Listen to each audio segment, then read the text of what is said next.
नमस्कार विद्यार्थियों, आज मैं आया हूँ आपके साथ में वाच्य परिवर्तन को लेकर के। परीक्षा के अंदर तो प्रश्न यही आता है, भाई आप वाच्य परिवर्तन करो। आज मैंने थोड़ा सा आपके लिए सरल कर दिया, वैसे सीधा नहीं करना आपको, कर्तृवाच्य से कर्मवाच्य में वाच्य परिवर्तन ही करना है। आगे हम और सीखेंगे। कर्तृवाच्य से कर्मवाच्य में मतलब यह जो पांचों वाक्य दिए हैं वो आपके सामने निश्चित है कि कर्तृवाच्य के वाक्य है। और देखो सभी वाक्यों के अंदर कर्म है, इसका मतलब सभी वाक्यों को किस में बदलना है? कर्मवाच्य में बदलना है। आपको किस में बदलना है? कर्मवाच्य में बदलना है। अब देखिएगा, मैं आपसे अपेक्षा करता हूं, आशा करता हूं कि जो मैंने तीसरे पेज पर आपको जो होमवर्क दिया था, जो धातुओं के रूप दिए थे, वो आपने याद किए होंगे। उनके बिना हम कर्मवाच्य की क्रिया नहीं बना पाएंगे, और याद नहीं किए तो आज आप जरूर याद करना उन्हें, ताकि हम कर्मवाच्य की जो क्रियाएं हैं वो सरलता से बना सकें। तो कर्मवाच्य में हमें इन सभी को परिवर्तित करना है। सबसे पहले देख लेते हैं इन सभी वाक्यों का मतलब। यहां पर एक आ गया, प्रथमा विभक्ति आ गई, इसका मतलब तो आगे 2-1 होगा ही, या 1-0-1 होगा। तो देखिएगा, सबसे पहले हमारे सामने है कर्तृवाच्य से कर्मवाच्य में वाक्य बदलने के लिए सबसे पहले हमारे पास में वाक्य है रमा भगवद गीताम पठति। रमा भगवद गीताम पठति, यह वाक्य है जो कर्तृवाच्य का है। अब हमें इसे कौन से वाच्य में बदलना है? तो कर्मवाच्य में बदलना है। इसके लिए कर्मवाच्य की परिभाषा क्या होती है? 3-1-1 या 311। तो 3-1-1 मतलब देखिएगा, रमा शब्द के अंदर जो प्रथमा विभक्ति थी उसे हमें कौन सी विभक्ति में बदलना है? तो तृतीया विभक्ति में बदलना है। तृतीया विभक्ति में बदलने के लिए रमा शब्द की, जैसे यहां पर कौन सी रमा शब्द प्रथमा विभक्ति एक वचन है ना, तो रमा शब्द की तृतीय विभक्ति एक वचन क्या होगी? तो रमा शब्द की तृतीय विभक्ति एक वचन जैसे होता है रमैया, रमैया ही होता है। अब देखिएगा, रमैया भगवद गीताम, यहां पर भगवद गीताम लिखा हुआ है। अब इसे हमें भगवद गीताम को किस में परिवर्तन करना है? प्रथमा में परिवर्तन करना है। प्रथमा विभक्ति में द्वितीय विभक्ति से प्रथमा विभक्ति में बदलना है। तो प्रथमा विभक्ति में द्वितीय से बदलने के लिए क्या करना है भाई? भगवद गीता शब्द के रूप कैसे चलेंगे? रमा शब्द की तरह चलेंगे। रमा रमे रमा रमाम, उसी प्रकार से भगवद गीता भगवद गीते भगवद गीता भगवद गीताम, द्वितीय विभक्ति का भगवद गीता में। तो ये प्रथमा विभक्ति में आते ही क्या होगा? अनुस्वार हट जाएगा, भगवद गीता हो जाएगा। रमया भगवद गीता, रमया भगवद गीता। अब देखिएगा, रमया भगवद गीता, फिर है आगे पठति। अब देखिएगा, मैंने कल आपको लिख करके बताया था कर्मवाच्य की क्रिया बराबर, कर्मवाच्य की जो क्रिया बराबर क्या होता है? मूल धातु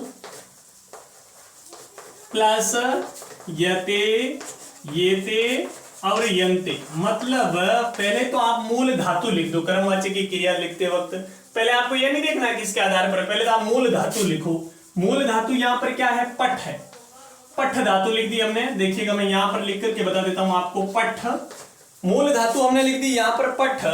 फिर उसके बाद में हमें यते येते और यंते जोड़ना है। अब देखिएगा, ये यते येते और यंते किसको देख करके जोड़ना है? तो कर्मवाच्य की क्रिया किस पर आधारित होती है?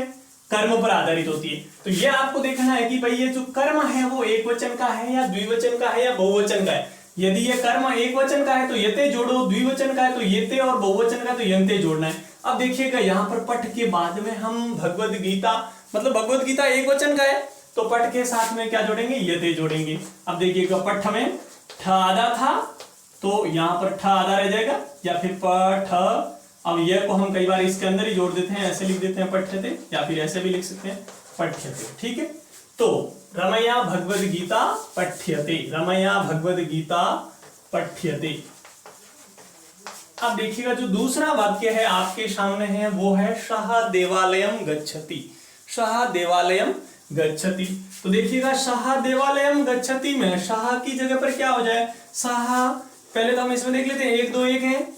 फिर देखिएगा, एक की जगह पर क्या है? हम कर देते हैं 3, 2 की जगह पर 1 और 1।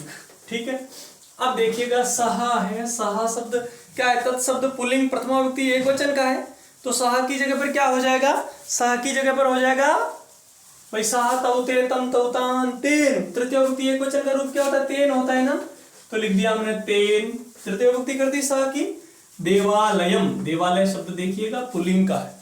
मंदिरम नपुंसकलिंग का होता है, किंतु देवालय शब्द अकारांत पुल्लिंग है। तो देवालयम है, देवालयम की प्रथमा विभक्ति क्या होगी? देवालय शब्द की प्रथमा विभक्ति, जैसे राम शब्द की प्रथमा विभक्ति एक वचन क्या होता है? रामः। तो इसी का भी हो जाएगा देवालयः, तेन देवालयः विसर्ग है। गच्छति में मूल धातु क्या है, गम है। अब देखिएगा ये क्या कितने देवालय जाता है, एक मंदिर ही तो जाता है ना, एक मंदिर ही देवालयम, द्वितीय विभक्ति एक वचन ही था ना यहाँ पर, वहां पर हमने प्रथमा विभक्ति एक वचन किया, तो गम के साथ में भी यते जोड़ा जाएगा, हम ये कर देते हैं गम्यते, तेन देवालयः गम्यते। अब देखिएगा यहाँ पर पुस्तकम लिखा हुआ था, मैंने पुस्तकानि कर दिया, आगे वाले में पुस्तकानि कर रहा हूं, वो समझ में आ गया, तेन देवालयः गम्यते।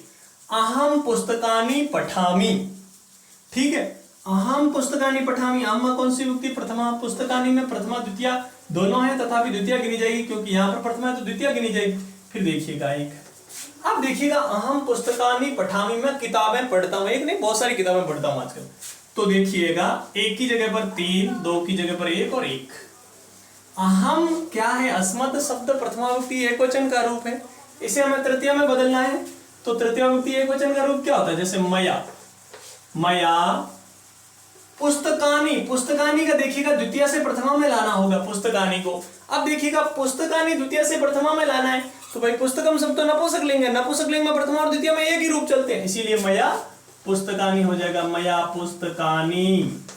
फिर देखिएगा मूल धातु मैंने यहाँ पर लिख दिया पठ। फिर हमें यह देखना है कि कर्म वाच्य का जो कर्म है वो एक वचन का या द्विवचन का, बहुवचन का, यहाँ पर एक वचन का नहीं, यहाँ पर बहुवचन का है, क्योंकि पुस्तकानि बहुत सारी किताबें हैं, इसीलिए यहाँ पर पठ के साथ में यते नहीं जुड़ करके क्या जुड़ेगा, यन्ते, मया पुस्तकानि पठ्यन्ते, ध्यान देना यहाँ पर मया पुस्तकानि पठ्यन्ते।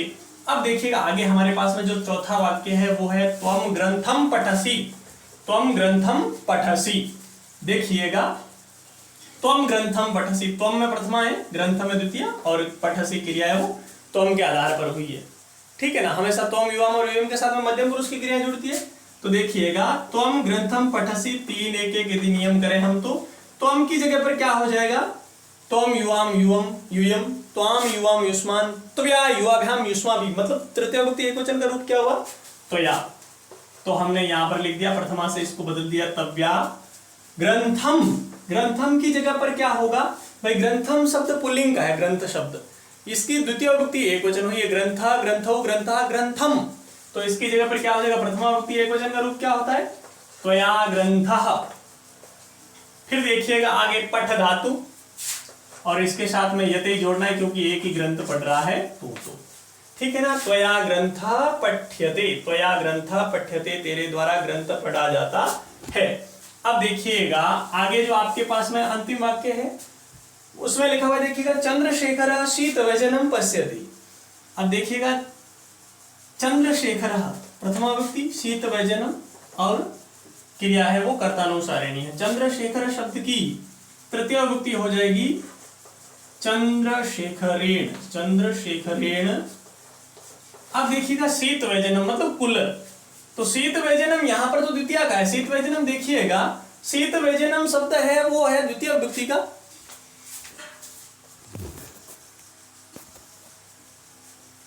शीत व्यजनम शब्द द्वितीय विभक्ति का है। शीत व्यजनम में देखिएगा यहां पर क्या है, शीत व्यजनम शब्द द्वितीय विभक्ति का है, तो प्रथमा में क्या होगा, शीत व्यजनम अर्थात कूलर, ये तो नपुंसक लिंग शब्द है, मतलब जो द्वितीय में है वही प्रथमा में होगा, जो द्वितीय में है वही प्रथमा में होगा। तो देखिएगा शीत व्यजनम का क्या हो जाएगा, शीत व्यजनम ही होगा, शीत व्यजनम का शीत व्यजनम ही होगा, शीत व्यजनम का हो जाएगा शीत व्यजनम ही। क्यों, क्योंकि द्वितीय और प्रथमा का शीत व्यजनम का एक ही रूप होता है, चंद्रशेखरेण। यहाँ पर प्रथमा की जगह तो तृतीया हो गई, भाई एक की जगह 3, चंद्रशेखरेण शीत व्यजनम अर्थात कुल्लर। पश्यति की जगह हो जाएगा, मूल धातु क्या है पश्यति में, दृश्य धातु है, दृश्य धातु है। अब देखिएगा यहाँ पर शीत व्यजनम अर्थात कुल्लर कितने हैं, एक ही तो है, एक ही कुल्लर को देख रहा हूं, तो शीत व्यजनम दृश्य आधा है, इसके साथ में यदि जोड़ दो तो क्या हो गया, चंद्रशेखरेण शीत व्यजनम दृश्यते, चंद्रशेखर के द्वारा कुल्लर देखा जाता है। चला तो सकता नहीं हूं, चलाऊंगा तो आवाज सही नहीं आएगी। तो यहां पर देखिएगा हमने क्या कर दिया, 3 1 1। तो देखिएगा कर्तृवाच्य से कर्मवाच्य में परिवर्तन करने की यह नियम है। यदि आज कुछ समझ में नहीं है तो कल मैं वापस आपके साथ में कर्तृवाच्य से कर्मवाच्य को लेकर के आऊंगा। इससे पहले आपको कर्मवाच्य में बदलने के लिए जैसे यते यते यंते जोड़ना पड़ता है, एक तो ये एक क्रियाएं, और जितने भी मैंने आपको शब्द रूप बताए थे वो आप कल एक बार रिपीट करोगे, उससे आगे आपको ये आगे से वीडियो सरलता से समझ में आएंगे। धन्यवाद।